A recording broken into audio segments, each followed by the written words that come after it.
পৃথিবীতে একটা নারী আছে যিনি ওভারটাইম করে বেতন নেয় না,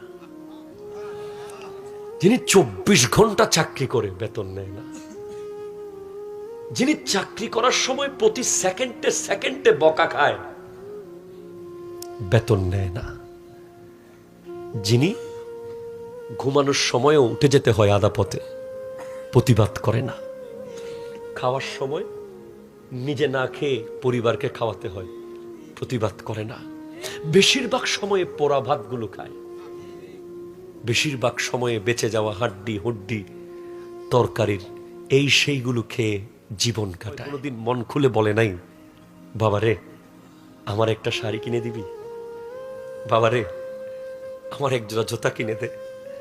আজ আপনার কোটি টাকা, মা তো নাই, আজকে আপনার শাড়ি কিনে দেওয়ার তৌফিক হয়েছে, মাকে আপনি আর পাবেন না।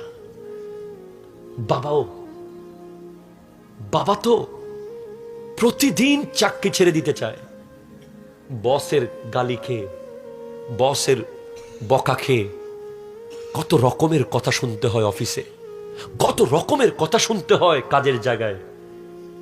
প্রতিদিন বলে আজকে থেকে আসবো না, চাকরি করবো না। বাসায় গিয়ে যখন আমাদের মুখটা দেখে আবার বলে আমার ছেলেগুলো কেমনে কি খাবে। আবার চলে যায় যিনি, যার গেঞ্জিগুলো ছিঁড়া গর্ত গর্ত হয়ে যায়, তার নাম বাবা, ঠিক না?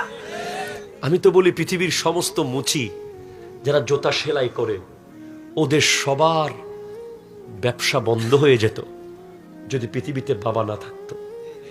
কারণ পৃথিবীতে যত জুতা সেলাই হয় তার মধ্যে আপনি খবর নিয়ে দেখেন 70 থেকে 80-90% জুতা বাবাদের জুতা। তারা নতুন জুতা কিনতে ভয় পায়, এই টাকা আমি যদি এত দামি নতুন জুতা কিনে ফেলি আমার ছেলে কি খাবে, আমার মেয়ে কি খাবে। বাবারা কোথাও গেলে এক টুকরো কুস্ত পেলেও মনে মনে ভাবে যে পকেটে করে নিয়ে যাই, বাসায় আমার মেয়েটা আছে, তার নাম বাবা, ঠিক কিনা জোরে বলেন।